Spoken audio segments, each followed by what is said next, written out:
Here's a typical watch. In fact, that was a watch issued for our area, tornado watch. Typical size. You know, sometimes the watch is there when we have storms moving in, but sometimes, and I think this was kind of the case initially last Thursday, we didn't have hardly anything. I mean, it's possible that the watch could be out and there is not a single storm anywhere within hundreds of miles. But the watch, again, is there because we know conditions are favorable for severe weather. It doesn't mean that it's already happening somewhere. You know, it may just, it's still, the atmosphere is still priming up for it to develop. And so the watch is issued. As far as the watch, you know, check it. That's a time you should consider activating or getting ready to activate. You just simply needing to get out from the spot. You can still stay attuned to the, and I'll talk a little bit more about these, the mesoscale discussions, the Storm Prediction Center issues during the watch stage, and the outlooks too. Those could change and provide some additional information. Are there any storms yet? Look at the local storm reports.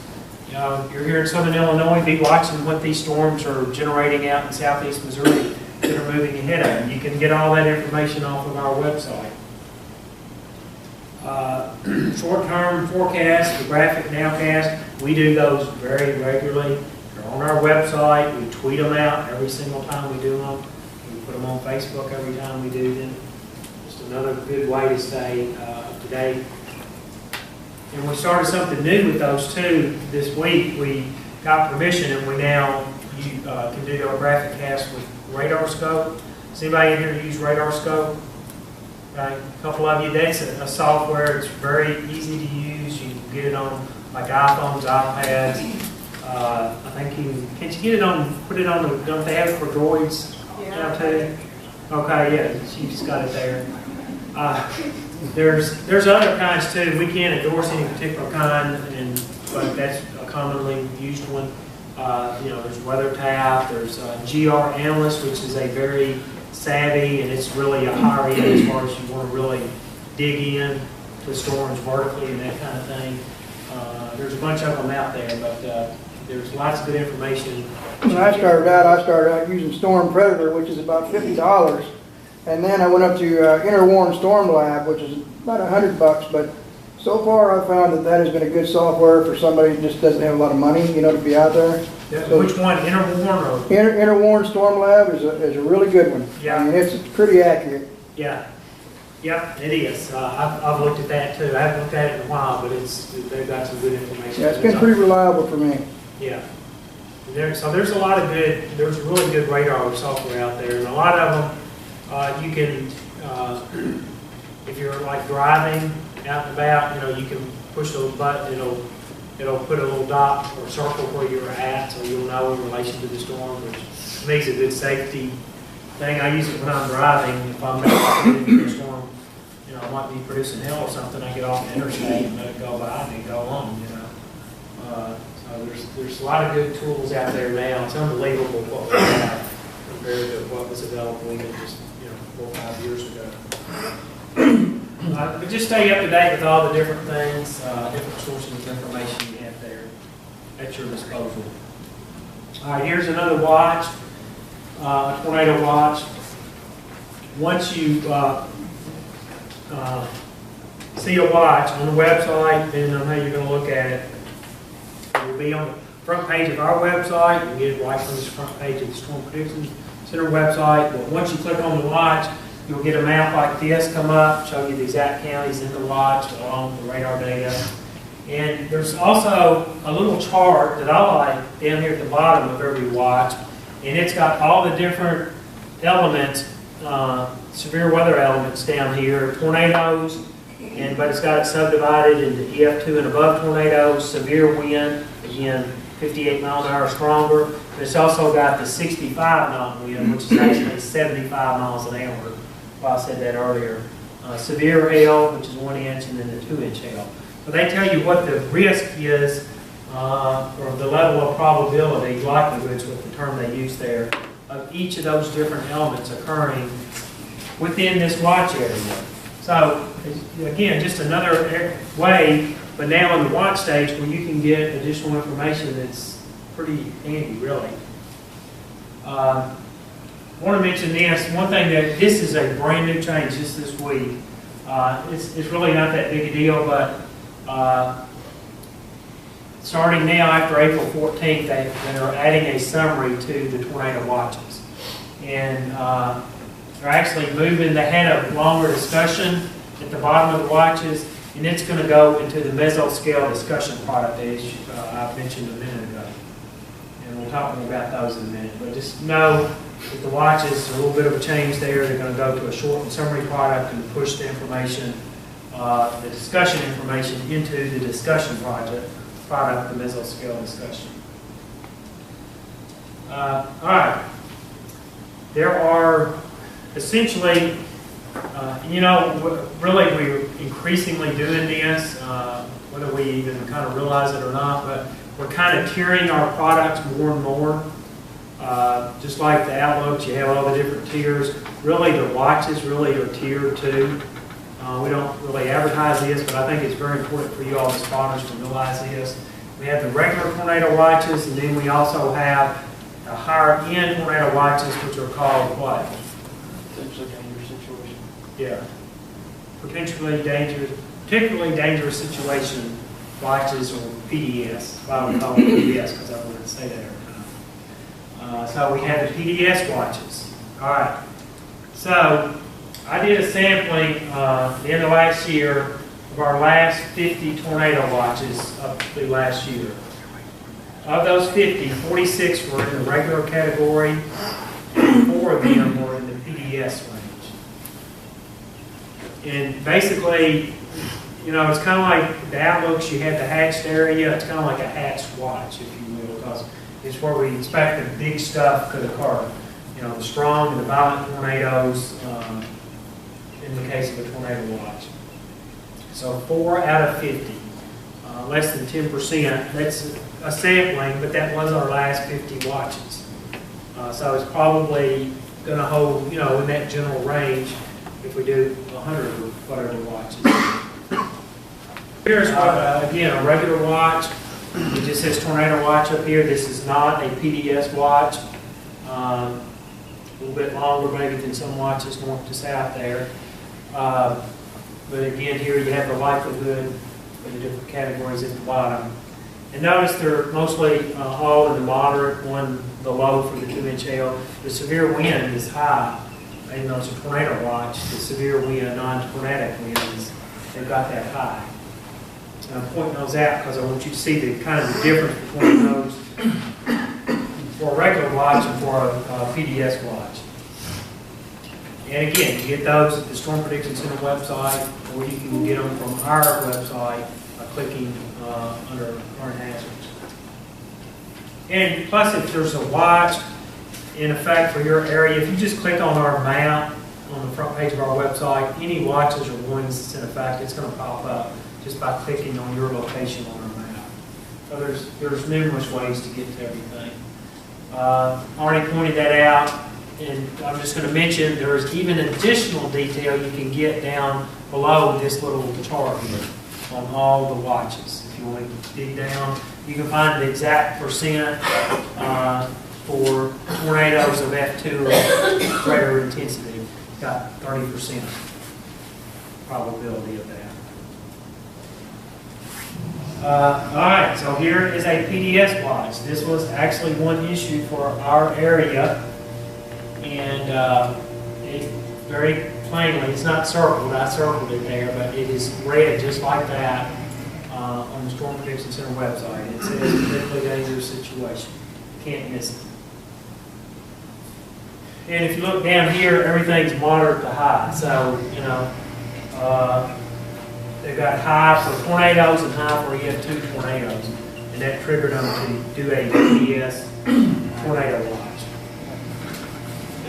In the text product that they issue, anytime there's a watch, you can look at the actual wording in text that I showed earlier as well. But if it's a PDS watch, it's going to have this in here.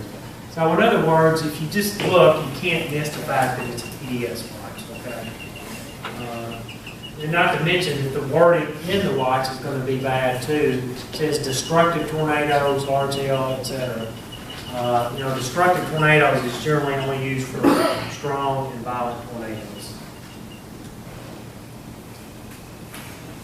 And here's this chart down here again, just to point that out. In this case, I think that's 50% of the tornadoes, significant tornadoes there they have with that PDS watches. Okay, now severe thunderstorm watches. We have the two types of watches.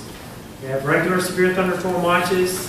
How many of you knew we had PDS severe thunderstorm watches? Okay, 2 of them. And when I sampled those, of the last 50 of those, only 2 of them were PDS severe thunderstorm watches. So 2 out of 50.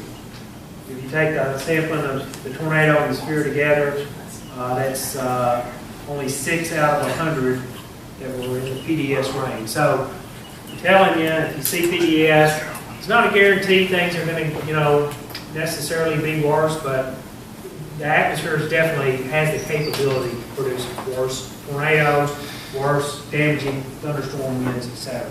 So take alert, take notice if you see a PDS watch, because they are obviously very rare. So here's the actual PDS severe thunderstorm watch. This was just outside of our area, but this was for the event that hit our area, the May 8, 2009 super derecho. I'm sure y'all, nobody remembers that.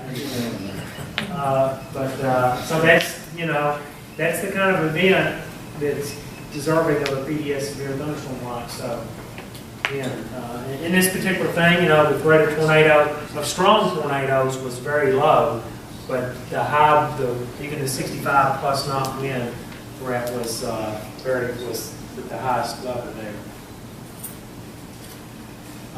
And here it is, the same watch, just the wording of extremely damaging thunderstorm wind gust to 80 miles an hour. And even that was obviously underdone, wasn't it? We're here over there looking at damage from that event. Here's a discussion from the watch, and now, actually that will be in the mesoscale discussions with the watch, as I have up here. But large cluster of intense convection over southeast Kansas were organized, likely organized in Gilboa Echo this morning and raced east-southeast across Missouri, Oklahoma, Arkansas, and that was just for that watch period, but obviously on to the east after that, to southern Illinois.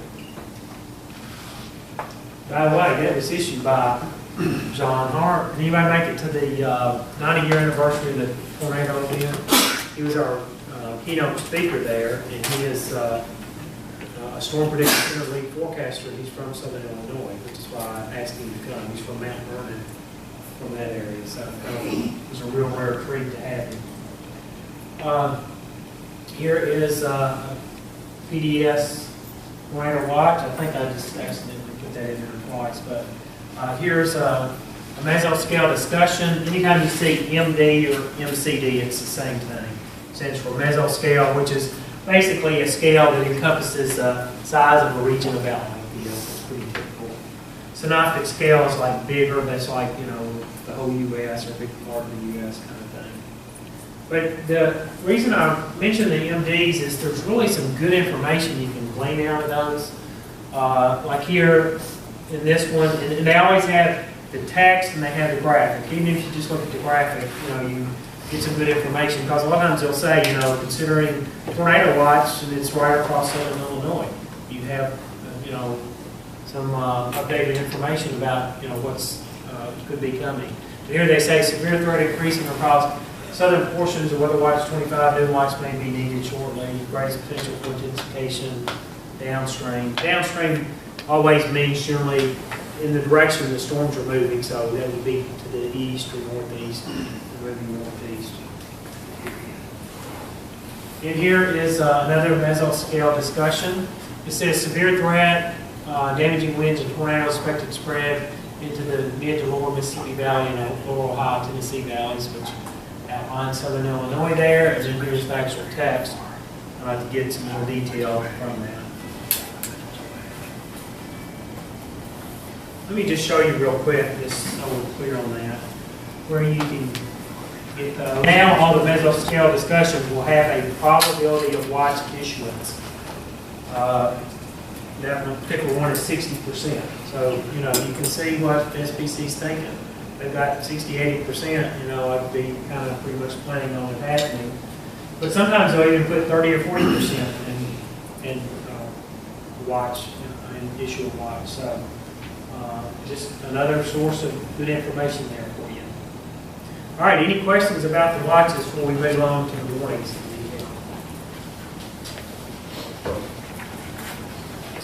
All right, we're in the warning stage. At that point, you, the spotter, you're going to be monitoring everything you can, just like you have been.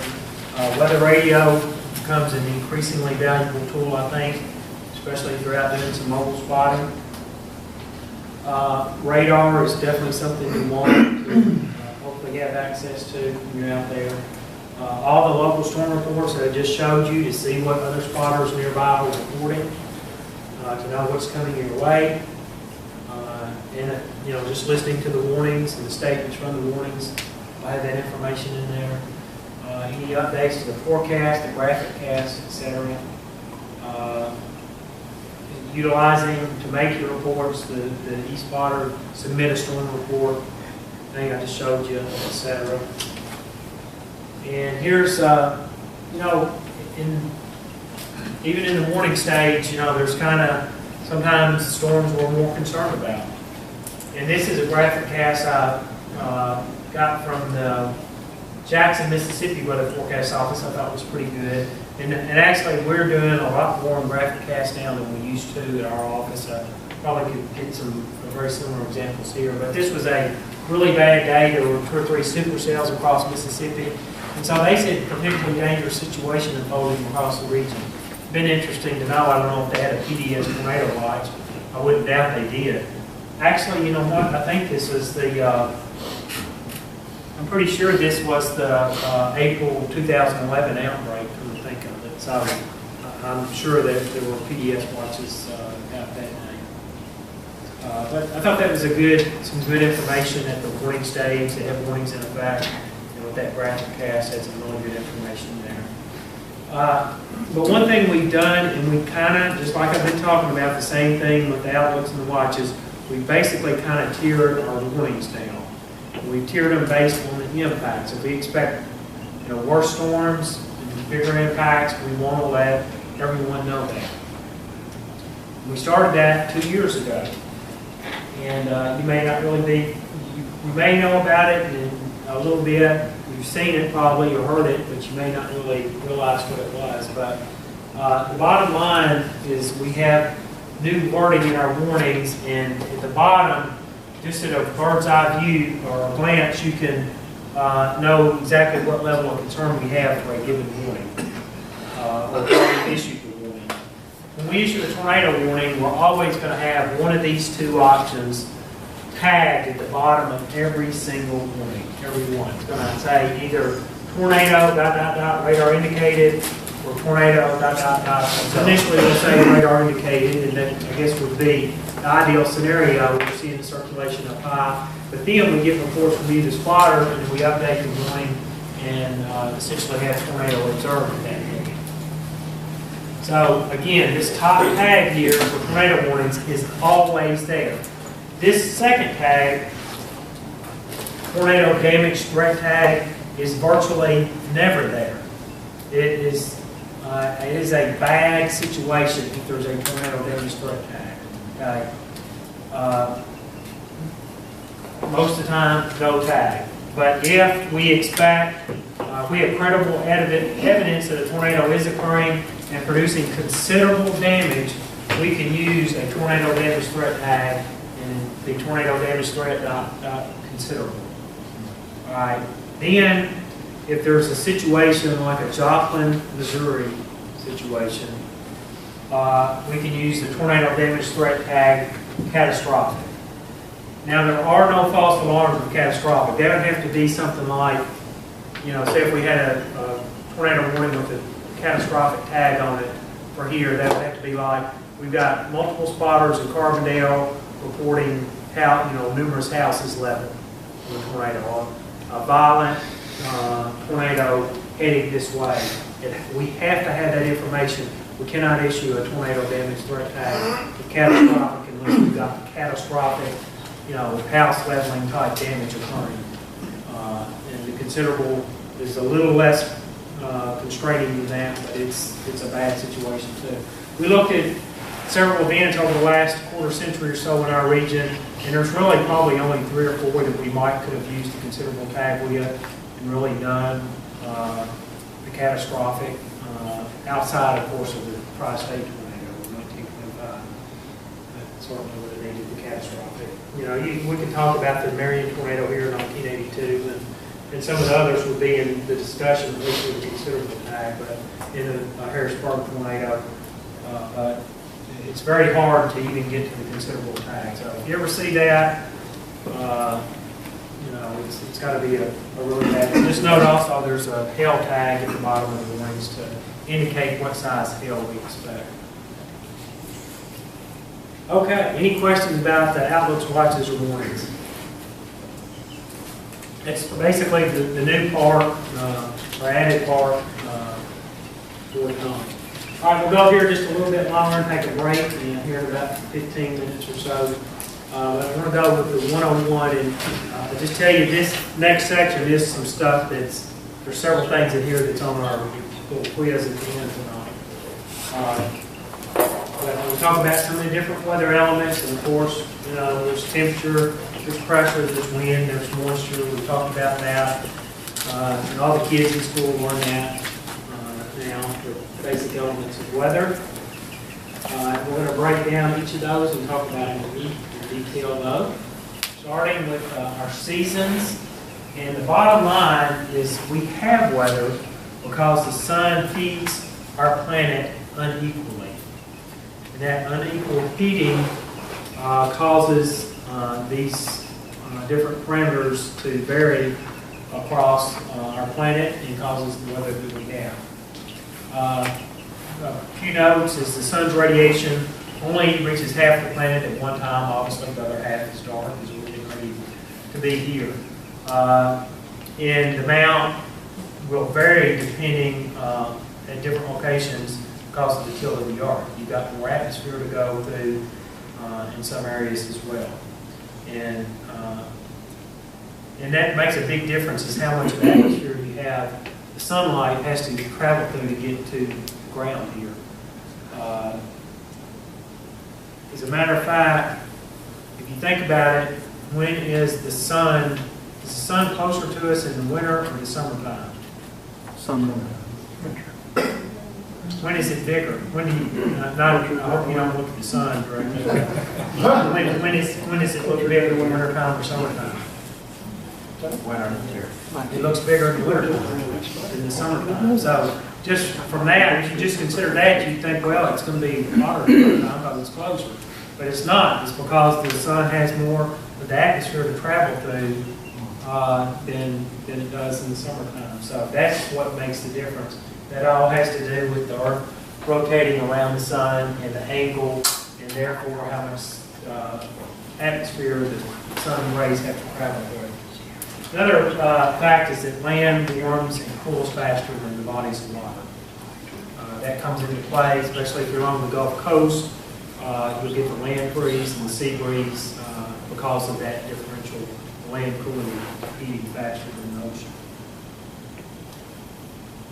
All right, air pressure is a measure of the weighted atmosphere on top of us. It is one of the key elements of weather. And one of the key things is air is going to travel always from high pressure to low pressure. It's a very basic principle. You blow up a balloon, it's got high pressure in it, and you release it, it's going to go out of there to the area of lower pressure, which is all around it. But it doesn't go straight from high pressure to low pressure in our atmosphere. The reason is because of the Coriolis force that we have with the Earth spinning. And that causes the air to be curved as it goes from high pressure and feeds into low pressure. And since you have air coming all around and rotating into low pressure, you have all that volume of air. It has to go somewhere, so it goes up. okay? Can't go down, it can only go up when it's all coming together. When it goes up, and it's generally higher moisture air, and it goes up, what does it do? It condenses and forms clouds, and if there's enough of it, that moisture, then it forms precipitation. And that's why we have precipitation more associated with low pressure than high pressure.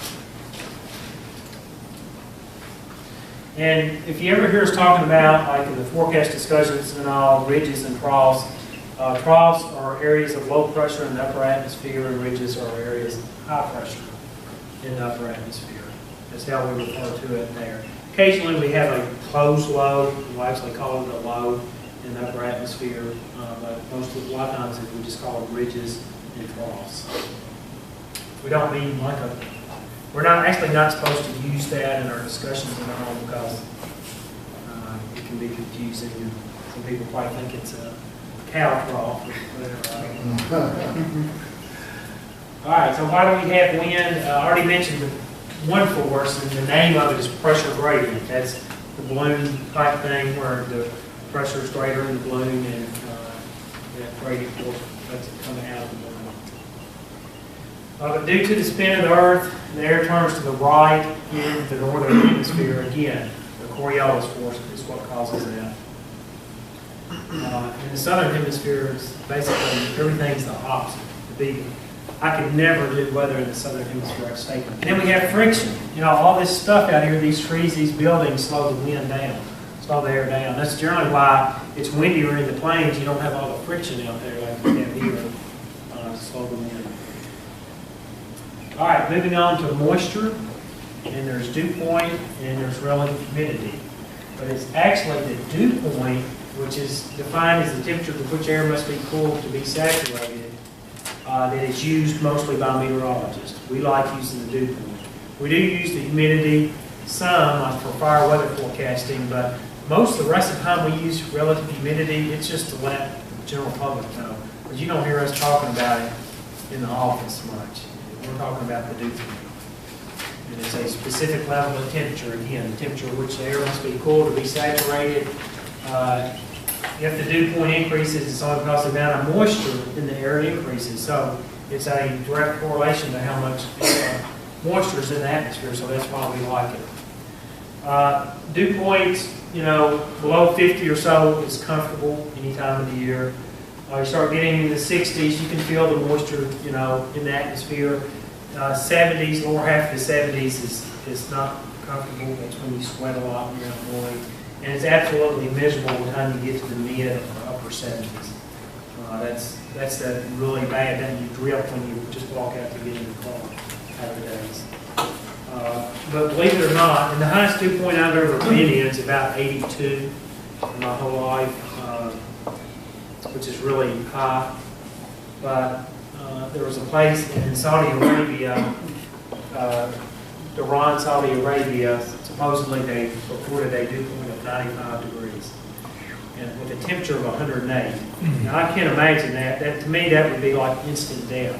I lived in Mississippi and we had a dew point in the lower 80s and the temperature in the upper 90s, and the heat index was 126.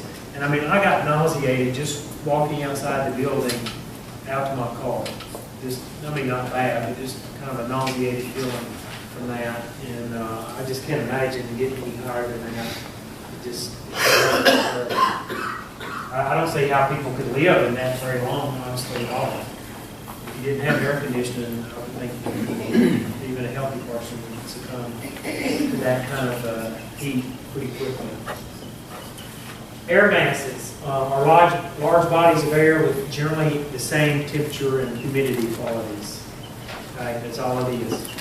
The air becomes similar to whatever it's over. So if you have air over the Gulf of Mexico, it's going to be become high in moisture and warm. If it's over Canada, it's going to be cooler and drier generally. So it takes on the characteristics of wherever it's at. Then once it starts moving into another area, it brings all those same qualities to that area. And once it does start moving, the leading edge of that moving air mass is a front. It's the boundary between the air masses, and it helps us determine where the leading edge of that air is located. And we have different symbols that I'll go over to help us determine that. But one of the main quantities that we measure is the temperature. And cold air has more molecules, it's heavier, and warm air, fewer molecules, and it's lighter. So that's how we measure the different air masses, or the boundaries between the fronts. And of course, warm air rises and cold air sinks. Even in this room, if there was no air movement at all, you could measure a warmer temperature up at the ceiling than you could down here at the feet. You know, maybe only a degree or two or whatever, but it definitely would be warmer because of that natural state of the air movement. Warm air rising, cold air sinking. Here's a cold front, a blue line with the blue triangles on it, colder air back behind it, behind the triangles. And there's a little animation of it advancing. It hugs the ground pretty tightly. It causes air to move up ahead of it. That's where you get clouds, and eventually you can get precipitation and even thunderstorms because of that. Cold fronts, of course, are famous producers of lines of storms as they move across the area. Sometimes the air mass is very pronounced in the wintertime, like here. You know, it's 36 in East Central Illinois, 64 in Cincinnati, and Louisville, 28 in St. Louis. You know, it's very easy. I mean, you can pick out, you know how it is. There's times you can pick out it's 65 degrees on the warm side of the front, and 8 or 10 miles back, it's, you know, 40 degrees or something. Very distinct, very sharp cold fronts sometimes that we get in the fall, winter, and spring. Then there's warm fronts, and that's where the warm air is trying to scour out all the cooler air. Sometimes it can be a little bit more of a process to do that, because sometimes the cold air is kind of stubborn or is more dense and hugs the ground. But that rise there does create clouds and showers. And here's what a warm front looks like. It's always red. It's got the half round shapes on the colder air side and the front. Warm air is back behind it. Because the warm front typically is moving in a northward direction. Warm air is to our south generally, and colder air is generally to our north. Then we have fronts that nothing is moving. Therefore, we call them stationary fronts. And they look like this here. They're just a combination of the red and the blue. But nothing is happening. Sometimes upper level winds is running parallel to the front, and that keeps the front from pushing in one direction very much at all. But you can still get weather along the stationary fronts on a bird's eye view. Of course, your low pressure system here, your warm front generally is draped off to the east or southeast, and the cold front trails south, and usually back in a westerly direction. Cold air behind it. You may get some showers and storms. You can even, in some cases, get tornadoes along warm fronts, and definitely get showers and storms along the cold front. If these come together, and this is not anything you really need to know, but if these come together and the low really gets mature, they come together, these two fronts, we call it an occluded front. You don't have to know that, but